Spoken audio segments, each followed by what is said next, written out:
I spoke at libraries, I spoke at senior citizen centers, I spoke at my church, I spoke at women's groups, I spoke at colleges. I was speaking at the opening of an envelope. The problem is that I was terrible. I have note cards, clearly. Better? No, just great. Top lighting, awesome. Super awkward, that's where we should start. So it's all downhill from here. Sorry guys, I'm gonna find my next point. It was such a disaster. I could not fathom a world where I would ever be able to speak on stages the way that I do today. And honestly, the only hack was just repetition. Here's the deal. Most people have been led to believe that confidence is something you have or don't have. They think that confidence is like a gift that some people get and other people don't. They think that, I don't know, you come into the world and you just magically are a confident person. But the reality is that confidence is a skill. It is something you can build. It is something you can work on. It is something you can acquire. I want you to think of confidence like a muscle. In the same way that you can go to the gym or go work out outside and build muscles in your body, you can build confidence in yourself as well, which means you can take action this week or this month that will fundamentally change how confident, how grounded, how comfortable you feel in every situation by this time next quarter. Let's get into it. Most people are like, okay, when I feel stronger, more sure of myself, then I will take that action. But it's actually the inversion of that idea that gets us confidence. You take action, and taking that action, no matter the result, is going to give you more confidence in the area you are trying to acquire confidence in. Okay, so my favorite example of this in my career is wanting to become a keynote speaker. About 15 years ago, I started to go to business conferences, and I would go attend classes of people in my industry. At the time, it was event planning. Did you know that she was an event? Don't cut to that clip of me talking about being an event planner. I was an event planner, Jack. It's a thing. Wow, really? So I was an event planner, and I would go to these conferences with other event planners, and different people would teach at the conference. So there'd be like a florist talking about floral design, or there'd be a rental company talking about how they create their contracts, or other people talking about how to market your business. And I would go soak up all of this wisdom, but I also kind of was thinking, I think I could do that too. The reality of trying to be a keynote speaker and dreaming about being a keynote speaker are very different things, because everybody you see doing this job, they are so great. They are very confident on stage, and they're speaking eloquently and clearly, and they're teaching you something. And I wanted to be one of those people who could teach other people something. The problem is that I was terrible. Pretty afraid I'm gonna throw up right now. I was so scared to get up in front of other people. I did that thing where like your voice shakes, and then you are aware as you are talking that everybody knows your voice is shaking. I would write all of my speech out on index cards. This is the part where I start throwing cards like David Letterman. You know when like you know that people feel bad for you, and you're like watching their face and they feel bad for you, and then you feel bad for making them feel bad? It was such a disaster. I could not fathom a world where I would ever be able to speak on stages the way that I do today. And honestly, the only hack was just repetition. It's the same as when I go to the gym and work out my arms. My arms get better and better because I keep working out my arms over and over and over again. It's not a magic pill. It's not a magic diet. It is truly just doing the reps. For me personally, that looked like giving a speech anywhere anyone would let me talk. I wrote this last night at about 9 o'clock, so there's no telling what's about to happen. This could be the worst thing that we all go through together. I spoke at libraries, I spoke at senior citizen centers, I spoke at my church, I spoke at women's groups, I spoke at colleges. I was speaking at the opening of an envelope. I would go anywhere if people would just let me get in front of the crowd and talk. Hello? Hello? Hello?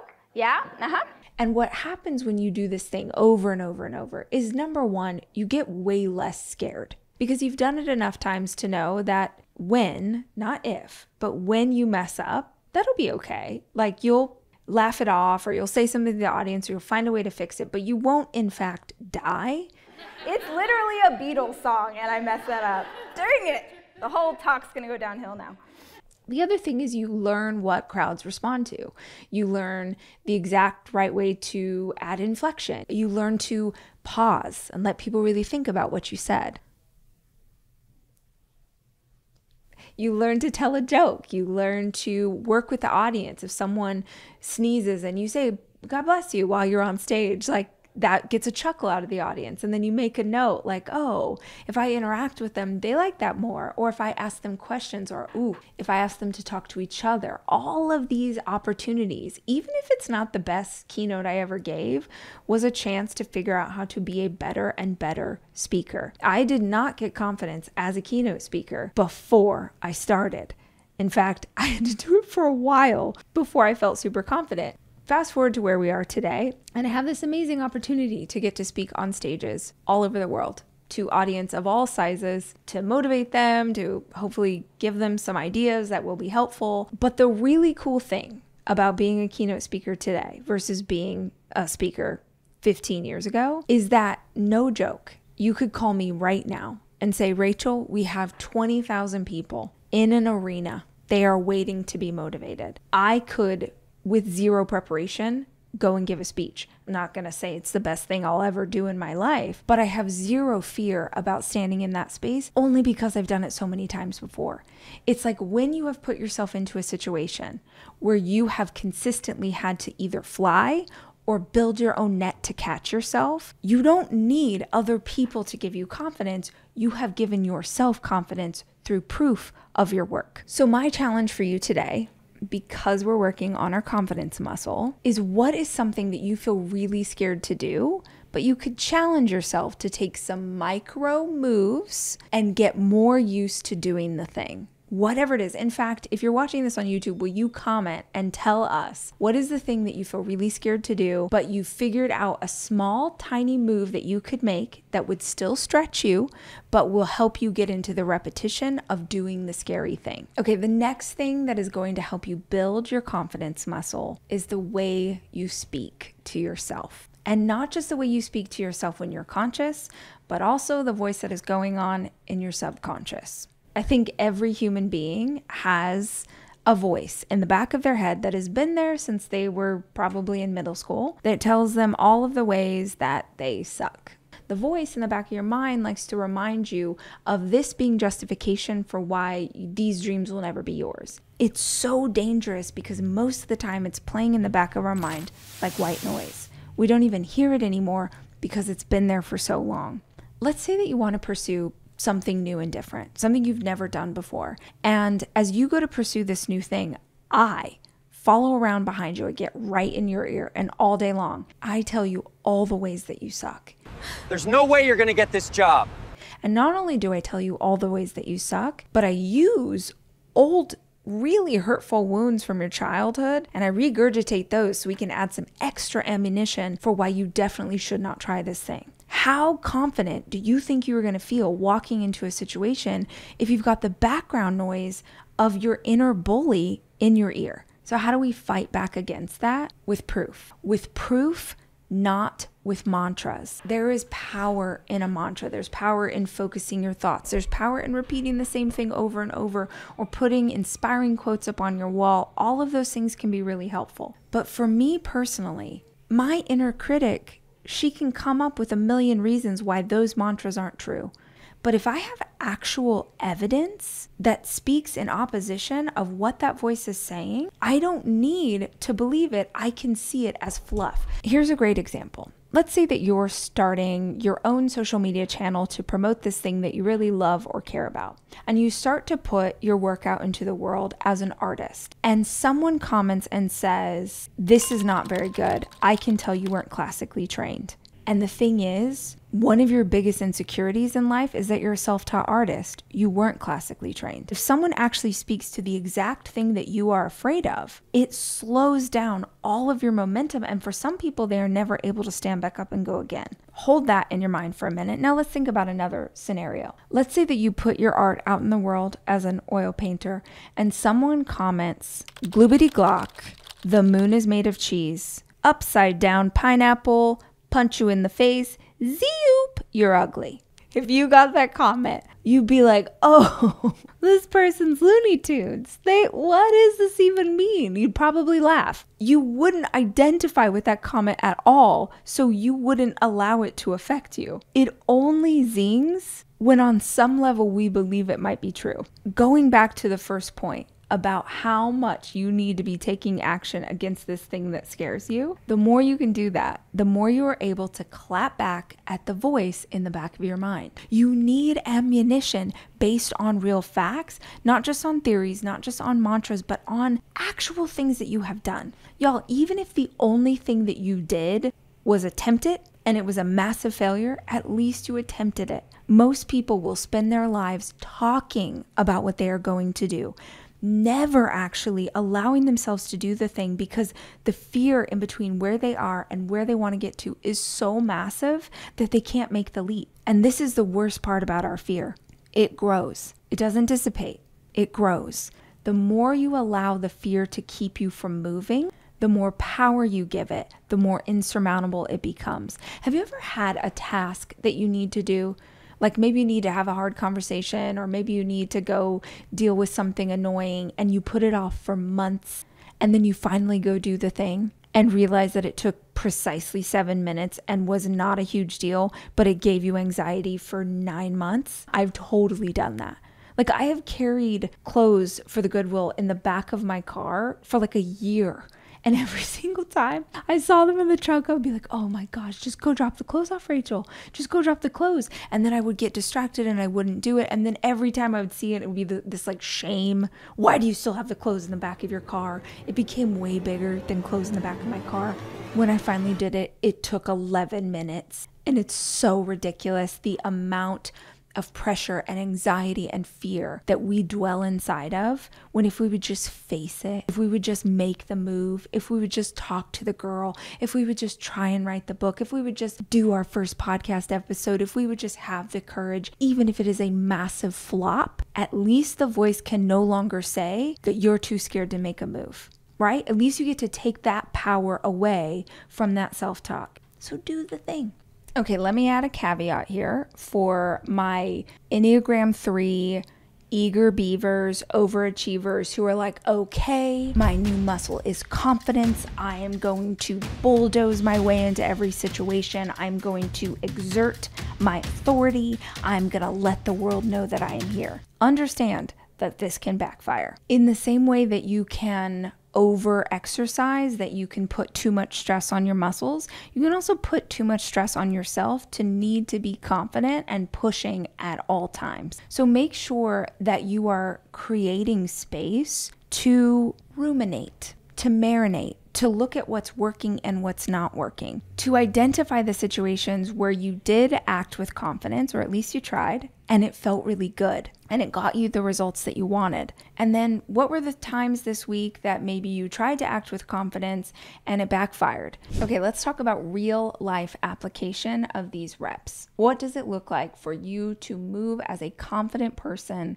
in every area of your life? The first thing that you're going to do, if you can, is find a confident person to model. So years ago, I was living in LA. My big sister had just graduated cosmetology school, and I talked her into moving to LA. She moved in with us so that she could get a job as a hairstylist. That was her goal. And she spent about a year trying different salons, trying to get hired on. She finally got the chance to be a hairstylist and just had the hardest time finding clients. It was so impossible for her. And she really was struggling in her work. And it just so happened that around that same time, a friend of mine who owned a spa was looking for a new spa manager. And the friend sent out an email to everyone they know, and they said, hey, if you know anybody who has these qualifications, we're looking for someone to manage the spa. And in reading through it, I was like, wow, Melody has all of these qualifications. Like, she's this person and she's managed, stuff before, and like, I think she could be really good at this. So I tell Melody about it, connect her with the friend. She ends up getting the job. She goes into work and she's like nervous and all the thing, nothing changes. 2 months go by, 4 months go by, 6 months go by, and I start to realize Melody is completely changing as a person, like in the best ways. She's carrying herself differently. She's dressing differently. She's speaking up more. She's way more confident. She's way happier. Like, she's fully shifted as a person. Time goes on. She keeps just getting better and better. She's thriving at work. I'm getting emails from my friend like, oh my gosh, your sister is a lifesaver. Thank you so much for referring her. This is amazing. It just keeps getting better and better and better. And then one day she invites me in to come and get a massage at her spa. And I go in and I'm watching her interact with everybody, and I'm meeting all of the different estheticians who work there and the different practitioners who do the massage. I'm meeting everybody that Melody works with, and I realize they're all confident women. They're cool, they're funky, they're artistic, but each and every single woman in this space was a confident woman. You guys, you become who you surround yourself with. If you're going into an environment every day with students, like she was when she was in school, students who are uncertain, students who are not sure what's going to come next, students who are trying and failing and messing up people's hair, you're in an environment of insecurity. Then she's going into these salons where she's the most junior person on the floor and she keeps messing up and she kind of can't find her way and she feels like everyone's mad at her. Insecurity continues to grow. Then she goes into this environment where people are happy that she's there and they're confident and they're having a good time and they're showing her what it looks like to be a confident woman. She didn't try. She just became her environment. The same is true for you. So one of the most practical and tactical things that you can do to be a more confident person is hang out with a confident person. Even if there's someone that you find a little obnoxious, even if you're like, oh, they talk too loud or they're what, just being around them will show you how do they carry themselves? How do they speak to people? Don't hang out with jerks. That's not what I'm saying. Don't hang out with a jerk. But if they are a confident person, even if it's like your cousin Sarah and she's like a little too loud and a little too much for you and she's an extrovert and you're an introvert, but hanging out with her will change the way you act in the same scenarios. Now, let's add in some more reps. Challenge yourself to act the way a confident person would act in the same situation. Challenge yourself to talk to strangers. Challenge yourself to hand out a compliment as you walk down the street. Challenge yourself to say hi to the cute girl in the coffee shop. Challenge yourself to speak up in the meeting. Challenge yourself to wear a bright red lipstick that you've always wanted to wear, but you feel like people would judge you for it. Do things that a confident person would do. If you are looking for these little micro moves that are going to help you to become a different way, to show up in this world in a different energy, like I said before, you have to actually do something.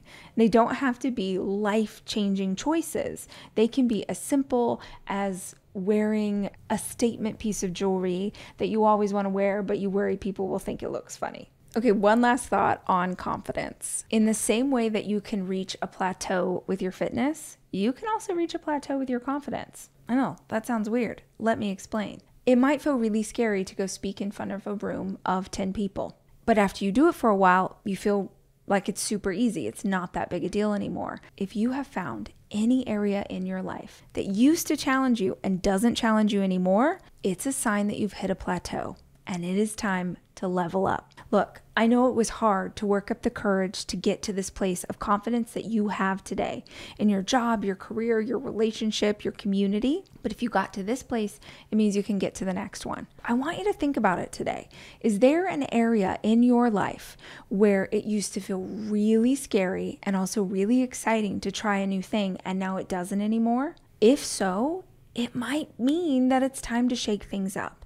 It might mean that you challenge yourself to speak in front of a room with 200 people, or that you challenge yourself to pitch 20 clients this week instead of just 5. Where can you push yourself so that you're leveling up? Because remember, even if you are failing, you're falling forward. You're not staying here. You're falling forward. And if you're falling forward, it means you are moving forward. You're moving in the direction that you want to go.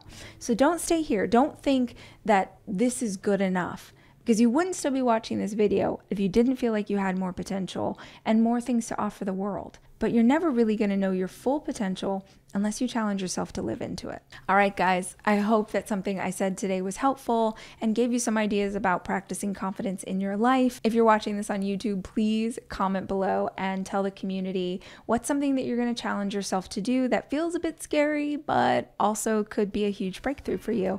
And if you don't know something that you can do, maybe go read the comment section and get ideas from each other. We will be back soon with more conversation. Until then, as always, I love you and I'm rooting for you.